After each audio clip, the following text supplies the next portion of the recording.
You ask Tiger to solve. This deals with linear equations with one unknown. The final result is x equals -7. Let's solve it step by step. Simplify the expression. Expand the parentheses.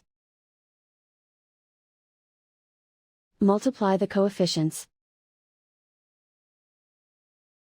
Simplify the arithmetic.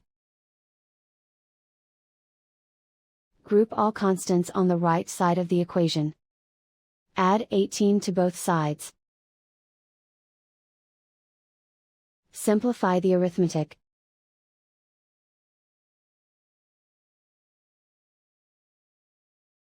Isolate the x. Divide both sides by -30. Cancel out the negatives. Simplify the fraction. Move the negative sign from the denominator to the numerator. Find the greatest common factor of the numerator and denominator. Factor out and cancel the greatest common factor.